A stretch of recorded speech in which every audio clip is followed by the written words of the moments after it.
안녕하십니까. 김작가 철인의 팁입니다. 오늘도 주식, 가상화폐, 부동산 관련돼서 한 주간의 이야기를 정리해 드리겠습니다. 제가 하루에 신문을 4개씩 보고 있는데, 실은 제가 제일 공부가 많이 되고 있고요. 이것을 통해서 또 저도 도움이 되고, 또 방송을 듣는 분도 도움이 좀 됐으면 좋겠습니다. 이게 이제 넥슨 지주사거든요. 넥슨 지주사에서 NXC라고 해서 아키스 코리아로부터 그 111억 원에 상당하는 비트코인을 사들였다고 합니다. 그러니까 100억 정도의 비트코인을 그 넥슨 지주사에서 사들인 거예요. 그러니까 원래 넥슨이 이제 게임하는 업체잖아요. 게임하는 업체인데 그 비트코인이 앞으로의 그 가능성을 보고 산 거죠. 그러니까 지금 코인 가격이 많이 떨어져 있기 때문에 지금 사면 너무나 좋다는 게 대기업들의 어떤 방향성 같아요.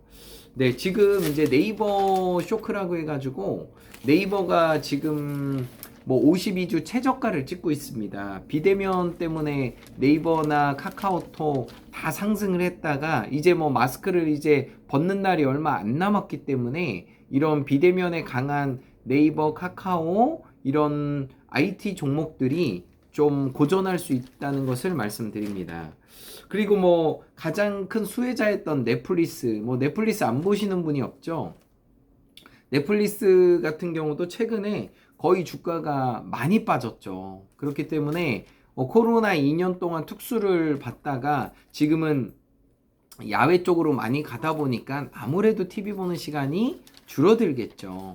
네, 그리고 또 뭐 여러 가지 부정적인 뉴스들이 많이 있습니다. 그래서 그런 거를 또 참고하셔서 이 비대면일 때 강한 종목들이 있고, 그리고 또 대면으로 이제 경기가 좋아지고 또 비행기가 뜨게 되면은 좋은 종목들이 있습니다. 그런 종목들을 조금만 더 앞서서 투자하고 환매한다면은 상당히 좋은 성과들이 계속 나타날 거라고 생각합니다. 최근에 은행 금리를 올렸는데 은행 금리를 올리는 이유가 뭐죠? 네, 물가를 잡기 위해서 올리는 거죠. 근데 은행 금리를 올리면서 웃음 짓는 사람이 있는데 바로 은행입니다. 은행들이 최근 4대 은행이라고 하면 KB, 신한, 하나, 우리은행인데 은행들이 대출 이자만 갖고 9조를 벌었대요. 보통 KB가 1조 4천억 정도, 신한이 1조 4천억, 하나가 9천억 정도, 우리은행이 8,800억 정도. 그러니까 대출금리 올린 걸로 인해서 물가를 잡는다는 명분이었지만 은행들은 실적 잔치를 하고 있는 거예요. 이거 정말 이상하지 않습니까? 그래서 열심히 노력해서 돈 버는 사람도 있지만 구조적인 이런 금리가 내려가고 올라가고 인해서 돈 버는 업종도 많다는 것을 기억하시는 게 되게 중요합니다. 최근 이제 러시아와 우크라이나 전쟁으로 인해서 그 유럽에서 러시아에 대한 제재들을 많이 하는데 실은 그 제재가 안 먹히고 있어요. 왜 그럴까요? 제가 신문을 보니까 러시아 유조선이 라비트항 항구에 원유를 싣고 온대요. 그럼 다국적 정유 회사는 원유가 러시안산이 50%가 넘으면 판매를 못 한대요. 그래서 49.9%와 다른 휘발유를 섞어가지고 그 라트비안 브랜드란 상표를 붙여서 유럽에 판대요.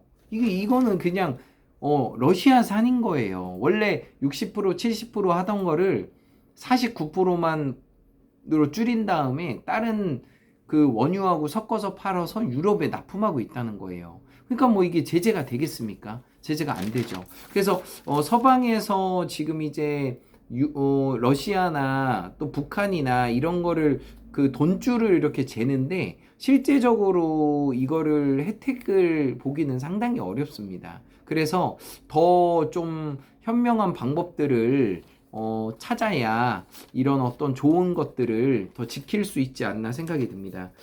코인베이스가 이제 나스닥에 있는 최대 코인 거래소인데 코인베이스에서 이제 비자 카드를 만들었습니다. 근데 이거를 쓰게 되면은 비자 카드와 암호화폐를 이제 연결해 가지고 최대 4%의 암호화폐 페이백을 준다는 거예요. 이거 너무 좋지 않아요? 이거 우리나라도 나오면 제가 가입하고 싶은데 100만 원어치 쓰면 4만 원을 페이백으로 암호화폐를 주는 거예요. 그러면서 카드도 쓰고 암호화폐도 연동되고, 이거 나중에 뭐 우리나라 나와도 상당히 대박인 거고요. 그리고 또 실제적으로 이제 암호화폐나 이 가상화폐가 실제적으로 이제 우리 금융에 많이 들어오고 있어요. 제도권 안으로 지금 올해까지는 비과세고 내년부터는 5천만 원까지 비과세고 나머지 세금을 걷는다고 했는데, 제도권 안으로 들어오면 들어올수록 우리가 먹을 수 있는 파이는 적어집니다. 그렇기 때문에 제도권 안에 들어오기 전에 우리가 준비하고 투자하는 게 저는 맞다고 봅니다. 지금 뭐 미국의 IT 업체들이 다 어렵습니다. 그 잘 나가던 엔비디아, 이제 우리 삼성전자하고 같은 반도체를 만드는 건데, 이제 코로나 때문에 실은 집에서 게임하고 PC하고 애들 줌 수업하고 하면서 엄청나게 노트북하고 컴퓨터를 샀어요. 근데 이제 어느 정도 사고 야외 수업이나 이런 게 생기면서 그 많은 컴퓨터 노트북이 이제 필요하지 않는 거죠. 네. 그러다 보니까 주가가 공급이 넘치니까 폭락할 수밖에 없습니다. 네, 뭐 자명한 사실이고요. 그리고 또 말씀드리는 게, 현대제철이 1분기 영업이익이 129%나 올라갔어요. 글로벌 철강 수요가 늘어났다는 건데, 지금은 뭐 원자재를 갖고 있는 나라들은 대박이에요. 뭐 러시아도 뭐 곡물, 또 뭐 원유, 이런 원자재를 갖고 있다 보니까 이 가스 이런 것들을 팔면서 이게 실제적으로 무기가 되는 것 같아요. 뭐 안 팔겠다 이런 끝나는 거예요. 그러면 경기가 떨어지기 때문에 비싸더라도 살 수밖에 없어요. 그러니까 지금은 식량이나 원유나 원자재, 이게 무기가 되는 거죠. 우리나라는 진짜 원자재가 없잖아요. 머리 하나 똑똑하고 부지런하기 때문에 반도체 만들고 자동차 수출해서 먹고 사는 데인데, 앞으로의 전쟁은 원자재 싸움입니다. 이것들을 얼마나 우리가 확보하느냐에 따라서 나라의 부국강령을 만드냐 못 만드냐가 관건인 것 같아요. 그래서 이 부분도 좀 주목해 볼 필요가 있고요. 서울 아파트 평균 매매가가 강남이 20억이고요. 비강남권이 9억이에요. 근데 이제 재밌는 게 5년 동안 비강남권은 110%가 올라갔고요. 강남 상고는 100%가 올라갔어요. 근데 이제 재밌는 건 평균 가격이 10억에서 20억이 된 거고 5억에서 10억이 된 거예요. 그러니까 돈을 벌었다고 할 수 있죠. 그죠? 그러니까 뭐니 해도 강남 부자들이 최고라는 얘기예요. 한 채에 평균이 20억이기 때문에 30억, 40억짜리가 너무 많습니다. 그리고 뭐 이거 한 가지 또 좀 훈훈한 얘기는, 그 코로나19로부터 세상을 구한 이민자, 이분이 누구냐면 카탈린 카리코라는 분이세요. 이분이 이제 이렇게 생기신 분인데, 이분이 이제 헝가리 출신 박사고요. 그리고 이제 아버지가 정육점을 했대요. 그러다 보니까 헝가리에서는 이런 그 코로나19 백신이라던가 이런 혁명적인 그런 바이오 쪽으로 투자가 안 된대요. 그래서 이제 미국에 가서 이제 계속 계약직을 통해 가지고 연구 발표하면서 결과적으로 코로나19에 대한 그런 그 혁신적인 그 약을 이제 조제하는 기술을 만든 거죠. 대단한 분입니다. 카탈린 카리코라는 분인데, 이분이 그 약값이 워낙 비싸기 때문에 이걸 어떻게 하면 서민들에게 공급할까, 그것을 고민하면서 이분이 결과적으로 화이자에서 코로나 백신을 만들 때 주역으로 나타난 분이세요. 그러니까 이런 분들이 잘 되기까지 정말 어렵게 해서 또 이 인류에 또 도움을 주는 것 같아요. 어쨌든 뭐 다시 한번 감사를 드립니다. 그리고 이게 또 재밌는 얘기가, 코인에 관련돼서 예치금에 대해서 이자를 주라는 얘기가 요즘 나와 있어요. 실은 코인을 스테이킹을 하면 이자를 주거든요. 근데 일반인들이, 저를 포함한 일반인들이 스테이킹을 해가지고 이자를 받기는 너무나 복잡해요. 그래서 바이낸스나 비트루나 이런 세계적인 거래소를 우리 코인을 보내서 거기서 스테이킹을 해야 되는데, 스테이킹이라는 게 말뚝을 박다라는 뜻이에요. 예금을 하다 그런 뜻이에요. 그래서 앞으로는 코인을 우리가 그 거래소에 놔도 이자를 주어야 되는 그런 시대가 지금 미국이나 외국은 되고 있는데 우리나라가 실은 안 된다는 얘기예요. 그래서 이제 그런 것들이 변화가 생겨야 된다. 이자를 줘야 된다. 실은 업비트가 요번에 대기업으로 분류가 됐어요. 돈을 어마어마하게 벌었습니다. 그 수수료 0.02% 갖고서 진짜 대기업에 들어가는 돈을 벌었어요. 그러니까 얼마나 많은 사람들이 코인을 하고 있고 그거에 대한 이득을 두나무가 갖고 있는 거죠. 저는 어느 정도 이거는 좀 바뀌어야 된다고 생각해요. 이렇게 신문에 나오는 것을 볼 때 머지않아 가상화폐도 스테이킹 플러스 이자를 주는 시대가 오리라 생각합니다. 네, 두나무하고 크래프톤이 대기업으로 분류됐네요. 크래프톤은 게임이죠. 게임. 총 쏘는 게임이죠. 그렇게 돼 있고요. 그리고 지금 보면은 SK가 요즘에 되게 잘 나가요. SK가 12년 만에 5대 그룹의 순위를 변동시켰어요. 그러니까 삼성 다음이 원래 현대자동차가 십몇 년 동안 2등을 했는데 지금 SK 최태원 회장이 따라잡은 거예요. 반도체 쪽 따라잡죠. 그리고 또 이 최태원 회장님이 되게 공격적이시고 되게 적극적이에요. 그래서 야, SK가 이 대기업의 순위를 현대자동차를 따라갔다는 것은 상당히 이례적인 일이고 혁명적인 일입니다. 네, 앞으로도 SK가 해야 될 일들이 상당히 많을 거라고 생각합니다. 신한은행이 쟁글이라는 거래소와 MOU 체결을 했어요. 이건 뭐냐면은 쟁글이 거래소예요. 비트코인 거래소인데 신한은행이 그 기존의 은행보다는 되게 앞서가는 젊은 은행이거든요. 그래서 은행에서 이렇게 아까 그 은행 금리를 올려서 시중은행들이 1분기에 1조씩을 돈을 벌었어요. 근데 그렇게 앉아서 돈 버는 것도 중요하지만 이렇게 신한은행은 공격적으로 쟁글이라는 외국 거래소와 MOU를 해서 이제 은행도 코인을 거래하고 보관하는 것들을 준비한다는 거죠. 발이 빨라요. 네.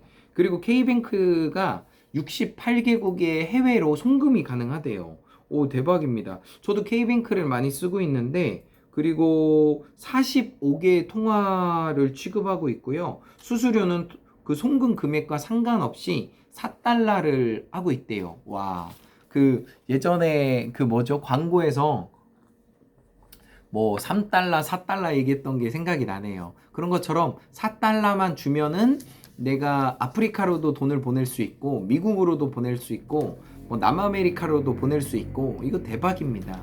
아, 근데 저는 이걸 생각하면서 코인 같은 경우는 거래 금액이 빵원이에요. 그러니까 4달러가 진짜 낮은 금액이긴 하지만 4달러면 지금 뭐 4,800원, 5,000원 정도 하는 돈인데 이걸 송금할 때마다 줄 이유가 없는 거예요. 코인으로 만약에 보내면은. 네네. 그러니까 4달러도 너무 잘하는 거지만 비트코인이나 가상화폐를 송금해서 미국에서 유학생들이 돈을 찾을 때는 4달러가 안 되는 거예요. 그러니까 점점 똑똑한 사람들은 돈 나가는 걸 쓰겠어요? 돈 안 나가는 걸 쓰겠어요? 근데 그거는 뭐 여러분이 판단할 일이죠. 네네. 최근 삼성 바이오로직스가 1분기 35%의 영업 신기록을 냈습니다. 정말 재밌는 거는 계속 어려워지는 직군들도 생기지만 이렇게 그 제약회사 같은 삼성바이오로직스 같은 이런 데는 흑자를 만들고 있어요. 그러니까 이 세상이 다 죽으라는 법은 없는 것 같아. 한쪽이 안 되면 한쪽이 또 잘 되고 한쪽이 또 막히면 한쪽이 열려져 있고 그래서 살 수 있는 방법들이 있다고 봅니다. 지금 S-오일 같은 경우도 정유회사잖아요. 영업 마진이 100%가 넘어요. 1분기가. 이 100%가 쉬운 건 아니잖아요. 내가 매출이 100만 원, 200만 원 버는 사람이 갑자기 300만 원, 400만 원 버는 거예요. 개인도 힘든데 기업들은 얼마나 힘들겠어요. 그거를 S-오일이 지금 해낸다는 거예요. 그러니까 S-오일이 그 기름 파는 장사가 아니에요. 여기는 화학 쪽으로 해가지고 석유화학 복합 시설을 통해서 이 첨단 그 하이클래스 공법을 통해 가지고 기름에서 다른 원자재를 뽑아내고 그것을 또 파는 데예요. 그리고 원자재 가격이 올라감으로 인해서 또 돈을 버는 거고요. 참 대단합니다. 그리고 지금 푸틴이 러시아 대통령이 폴란드와 불가리아의 가스를 끊었어요. 그래서 이유는 그 러시아가 이제 미국은 달러를 쓰고 있고 우리나라는 원화를 쓰고 있고 일본은 엔화를 쓰고 있죠.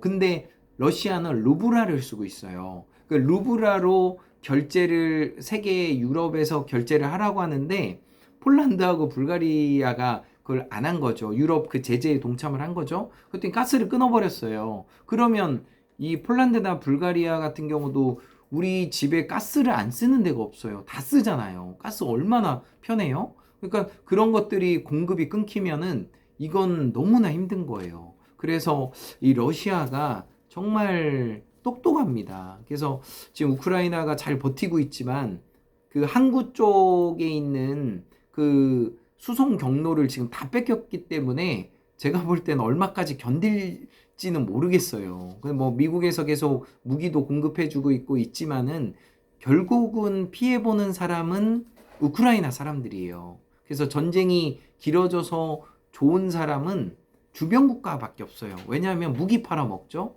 그리고 또 뭐 그쪽으로 쏠리면서 그 자기의 어떤 지지층을 높이는 거를 하는 것이기 때문에 이래나 저래나 피해 입는 사람은 당사국이에요. 그래서 전쟁이 빨리 끝나야 되고 빨리 평화롭게 마무리돼야 된다고 봅니다. 네네. 그리고 마지막으로 지금 말씀드리고 싶은 것은 이제 개미들이나 일반 성악개미, 동악개미 뭐 다 지금 주가가 폭락하고 있죠. 그럼 어떻게 하겠어요? 부동산 제재 심하죠. 주가 폭락하죠. 그럼 돈이 어디로 갈까요?